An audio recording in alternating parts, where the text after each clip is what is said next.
Quatrième chapitre. Des créatures sans âme. Les marins se levèrent un à un et se signèrent. En dépit de la houle, Isco d'Etcheverry resta encore un moment à genoux. Il répéta, pour lui-même, la prière que Pasquale lui avait apprise et que les hommes du bord, protestants ou mécréants, ignoraient. Vierge Marie, reine des flots, donne aux marins une âme pure comme brise de mer et accueille-les dans ton éternité. Amen. Isco laissa le vent salé lui gifler le visage. Ces rendez-vous brisaient la monotonie du voyage, et la prière quotidienne avec les autres membres d'équipage tenait d'un rituel auquel il se pliait de bonne grâce. Isco tentait aussi d'y puiser un signe qui lui dicte la conduite à adopter. Depuis leur départ de Stockholm, une semaine auparavant, Isco ne passait pas une heure sans traîner autour du couple de sauvages qui avait été embarqué à bord du galion hollandais, affrété par Nicolas Colvert, à destination de Séville. Leur exposition plaira aux Espagnols, avait commenté le marchand. Ils connaissent les Indiens et les Africains depuis des lustres. Un peu de nouveauté leur fera du bien. Isco avait réussi à éviter leur regard depuis le début de la traversée. Maintenant encore, il les observait, toujours à leur insu, tant la curiosité le consumait. La femme était petite et d'aspect fragile, le visage tanné, des cheveux noirs et drus tombés de son bonnet. Isco fouillait sa mémoire. Elle rappelait vaguement à Isco la femme du Vasa, et ce simple fait suffisait à éveiller sa curiosité. L'homme avait les traits plus marqués, le visage ovale, les pommettes relevées. Isco surveilla la femme, comme chaque fois évitant toujours de croiser son regard. Des jours durant, il l'avait dévisagée alors qu'elle mangeait, pour voir sa bouche mordre la nourriture, dans l'espoir de reconnaître cette grimace qui écrasait tout autre souvenir précis. Rien. Il ne sut pas s'il devait s'en réjouir ou pas. Cette femme te passionne donc à ce point ? Pasquale l'avait rejoint en silence. Isco eut l'impression d'être pris en faute, mais son père n'était pas en colère. Pauvre bougre, dit Pasquale, il dépérit sa vue d'œil. Ce matin, j'ai vu la femme repousser sa nourriture, et cette nuit, l'homme n'a pas dormi. Il n'arrêtait pas de chantonner, comme un malade pris par la fièvre. Pasquale hochait la tête, grave à son habitude. C'est peut-être comme Frédéric, disait. Ils voyagent mal hors de leur montagne. Vous êtes allé dans leur pays ? Leur pays ? Dieu seul sait où ils se situent. Les seules montagnes que je connais sont celles que je vois de Saint-Jean-de-Luz. Pasquale retourna vers la poupe du navire. Isco se sentit un peu plus léger. Les moments partagés avec son père étaient rares. Aussi ce simple échange suffit à apaiser l'inquiétude que le garçon traînait depuis le jour du Vasa.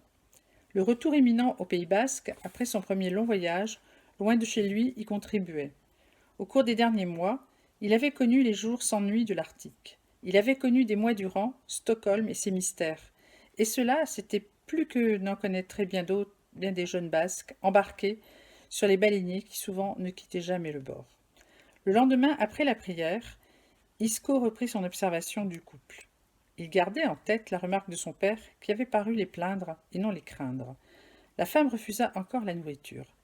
Elle restait maintenant allongée, presque immobile, tandis que l'homme, indifférent à sa compagne, accroupi, dodelinait de la tête à longueur de temps, murmurant une complainte inaudible. L'observation du couple devint l'activité principale d'Isco, presque une sorte de jeu qui lui faisait passer le temps. En reprenant sa veille, ce matin-là, au pied du mât de misaine, après avoir nettoyé la portion de pont qui lui incombait, Isco fut pris d'un doute. La femme était allongée, presque dans la même position que ces 2 derniers jours. L'homme était assis, menton sur la poitrine, mais il ne dodelinait plus. Isco patienta. Il surveillait le sablier, se levant sans geste brusque pour aller le retourner avant de reprendre sa surveillance derrière le tas de cordes. Toujours aucun mouvement. Intrigué, il attrapa un soulier laissé au pied du mât par un guetteur placé en vigie. Il s'assura que personne ne l'observait, puis lança la chaussure sur l'homme. Il le toucha au genou. Pas de réaction. Il prit le second soulier, le jeta sur la femme. Rien. Isco se leva d'un bond et partit chercher le commandant. « Calme-toi, Isco, dit celui-ci calmement, en le suivant jusqu'à la proue du bateau. Tu sais, ces gens ne sont pas comme nous. Ils ont peut-être simplement le sommeil plus lourd. Va les secouer. » Isco regarda le commandant. Le garçon n'avait aucune envie de les toucher. Il gardait en mémoire le feulement de la femme du Vasa, sa main crochue. Commandant, il vaudrait mieux qu'un... Maintenant, avant que je te fasse fouetter pour tes insubordinations. L'officier ne plaisantait pas. Isco attrapa une gaffe le long de la balustrade et toucha d'un coup sec l'homme à l'épaule. Celui-ci bascula de côté, sans réaction. Il piqua la femme, ne pouvant s'empêcher de penser à l'homme du Vasa épinglé par une gaffe. Pas un mouvement. Le chirurgien de bord constata les décès. Le navire passait au large de Bordeaux. Bizarre qu'il soit mort la même matinée, dit le commandant. L'homme est encore chaud, dit le médecin. Il est mort ce matin. La femme, elle, ça peut bien faire 2 jours. C'est imprudent, commandant, avec les maladies, surtout qu'on ne sait pas de quoi ils sont faits, ces êtres-là. On se dépêcha de les jeter à la mer. Et les animaux demanda Isco. Qui va s'en occuper maintenant? Bah, le spectacle des animaux n'a d'intérêt qu'avec leurs bergers et leurs costumes de peau. On pourrait les manger, tenta un des matelots qui s'était approché. On n'a pas mangé de viande depuis des semaines. Manger des bêtes inconnues qui appartenaient à des sauvages? Pas question, dit le commandant. Achève-les. Le matelot maugréa. Il égorgea les rennes qui se débartirent à peine, épuisés par le voyage et la faim. Isco aida à passer par-dessus bord, les aida à passer par-dessus bord. Il ne lui restait dans les mains que des touffes de poils. L'air puait, malgré la brise qui grondait légèrement les voiles. Isco se frotta contre une corde, de plus en plus vite, comme si les poils le brûlaient. Ne t'inquiète pas, lui dit le commandant, ces sauvages n'étaient pas chrétiens. Personne n'a à se soucier de leur âme. Il leur consacra une ligne dans son journal de bord, entre un coup de vent de bâbord, particulièrement fort, et l'observation des mouettes en vol vers l'ouest. À l'approche de la baie de Saint-Jean-de-Luz, le vaisseau vira vers le nouveau môle d'accostage. Isco aperçut la chapelle des Récollets, sur la petite île au milieu de la Nivelle, où son ami Carmelo et lui-même se retrouvaient souvent avant de partir pour leurs expéditions en montagne. Le navire passa le promontoire de la pointe de Sainte-Barbe, au nord-ouest de la baie, où les 2 garçons se postaient pour voir arriver les bateaux. Là-bas, ces chères montagnes l'attendaient, fières et impénétrables. Toutes s'écrasaient devant la magnificence de sa rune, la mer de toutes qui servait de repère dans toute la région. Isco se désintéressa des dunes, bordant la baie, pour gravir en pensée les sommets. Il les reconnaissait au premier coup d'œil, savait les nommer un par un, chacun avec sa caractéristique, la plus petite forme qui en faisait une crête unique. Isco d'Etcheverry, homme promis à la mer par la volonté de Dieu et de Pasquale, avait l'œil pour percer les lignes cachées que la terre dessinait, persuadé que le ciel le destinait à rendre grâce aux créations du 3e jour. Pour fréquenter les frères franciscains de la chapelle des Récollets, il savait. Son maître, tout au long de son enfance, le frère Jean Elizondo, le lui avait souvent répété, que les eaux qui sont sous le ciel s'amassent en une seule masse et qu'apparaisse le continent. Et il en fut ainsi. Dieu appela le continent terre et la masse des eaux mer, et Dieu vit que cela était bon. Isco, à 13 ans, en avait fait sa profession de foi, certain d'être enfant de la mer et de la terre. Tu as l'air impatient, mais inquiet aussi. Pasquale se tenait à côté, penché sur la rambarde, visage tourné vers son fils. J'ai hâte de retrouver Carmelo et de lui raconter. Il s'en voulut de garder le silence, alors que son père s'intéressait à lui comme il l'avait rarement fait auparavant. Était-ce un signe qu'Isco devenait un homme, digne d'intérêt, ou bien quelque chose de plus confus, cette impression que Pasquale était plus grave, chez lui qu'en mer ou à Stockholm, comme si quelque chose dans l'air de Saint-Jean-de-Luz lui pesait. Le temps fut clément pour ce retour, les vagues d'habitude si puissantes reposaient au fond de la mer. Isco en connaissait une parmi toutes, redoutée à juste titre, tant elle avait emporté de vaillants pêcheurs. Sur la plage, une foule se rassemblait. Elle suivait les dernières manœuvres du navire, qui relâcha enfin. Pasquale et Isco d'Etcheverry avaient quitté Saint-Jean-de-Luz à la fin de l'hiver de cette année 1628. 6 longs mois venaient de s'écouler. Les heures qui suivirent furent besogneuses, et un mousse n'aurait pu s'en extraire. Il pensait en avoir fini lorsque Pasquale l'appela. « Tu iras voir ta mère et Carmelo plus tard. Allons voir Peter d'abord. » Peter Brune habitait Saint-Jean-de-Luz depuis 2 ans et œuvrait comme agent local pour les marchands hollandais de diverses chambres commerciales. La concurrence était rude pour mettre la main sur les meilleurs éléments basques, et depuis qu'il s'était installé sur place, il avait gagné un indéniable avantage. Brune avait épousé une jeune fille basque l'an dernier, raconta Pasquale, en remontant la rue de l'Agent. Il a d'abord rompu ses fiançailles avec une première jeune femme de Cibourg, car elle risquait de lui mettre à dos la bonne société de Saint-Jean-de-Luz. Vous pensez qu'il a eu raison? Carmelo est de Cibourg et je m'entends très bien avec lui. Tu as raison, ces querelles sont bien inutiles. Bryn était le petit-neveu de Hans Claes, l'un des marchands les plus influents et les plus riches de la Chambre d'Amsterdam, membre de la milice, l'un des fondateurs aussi de la New Netherland Company et de la North Company, engagé à ce titre dans le commerce très lucratif de l'huile de baleine. Est-il alors un ami de ce Hollandais de Stockholm, Nicolas Colvert demanda Isco. Pasquale s'arrêta un instant au milieu de la rue. Isco reconnaissait des marins de Guétari et de Bidart qui traînaient en attendant un embarquement. La ville grouillait de mousses et de matelots qui savaient que Saint-Jean-de-Luz nourrissait les hommes téméraires. Je ne saurais le dire. Certains de ces marchands hollandais sont parfois concurrents entre eux, alliés à d'autres occasions. Pasquale poussa la porte de la maison de Peter Bryn. Celui-ci habitait dans le quartier de la Barre, au milieu des armateurs qui avaient déjà fait fortune à la chasse à la baleine. Isco aimait ce coin, pas tellement pour ses belles maisons, mais parce qu'il était exposé aux vagues de l'Atlantique. L'agent des Provinces-Unies les accueillit avec bonne humeur. Pasquale, je ne vous attendais plus. Et Isco est là aussi, pas trop décharné. On m'a dit vos soucis en mer Arctique, sale perte pour vous. Mais vous vous referez vite, j'en suis sûre. Et ce séjour prolongé en Suède, j'y ai rencontré beaucoup de vos compatriotes.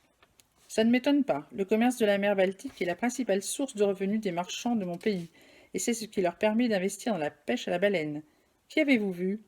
Peter Bryn les fit s'asseoir dans la grande pièce qui lui servait d'office et de salon. Des rouleaux de cartes marines s'entassaient au pied du bureau en chêne robuste, dont les pieds étaient finement ciselés. Nicolas Colvert, de la Chambre d'Amsterdam. Bryn fronça les sourcils. Amsterdam? Il doit être à Stockholm depuis longtemps. Alors, je ne connais pas. Il veut démarrer dans l'huile de baleine, mais les Anglais ont contrarié ses espoirs. Il y reviendra. Ils y reviennent tous, et nous serons là pour leur fournir les meilleurs équipages. J'espère au moins qu'ils n'avaient pas investi dans ce Vasa. Pas à ma connaissance. Quelle histoire, dont on ne connaîtra jamais la fin. Quand on a appris que le roi avait validé lui-même la longueur et la largeur du navire et exigé de rajouter un niveau de pont, les interrogatoires ont pris fin comme par enchantement. Ce n'est que sagesse, j'imagine. On évoque désormais la main de Dieu.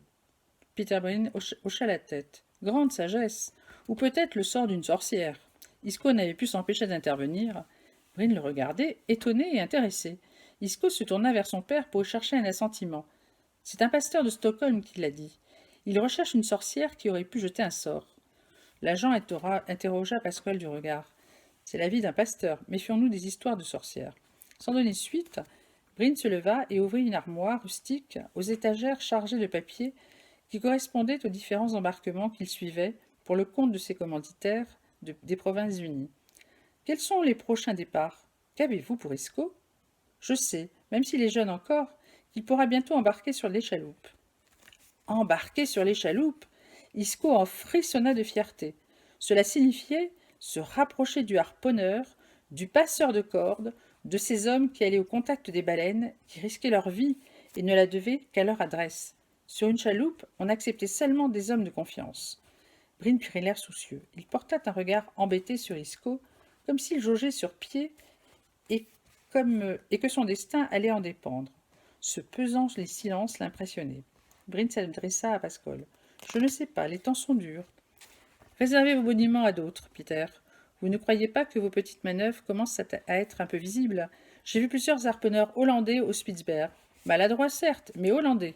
Vous croyez que je ne comprends pas? Vous, les Basques, vous êtes chers. Nous sommes chers parce que nous sommes les meilleurs. La concurrence est dure. Les armements hollandais font toujours la loi, là-haut.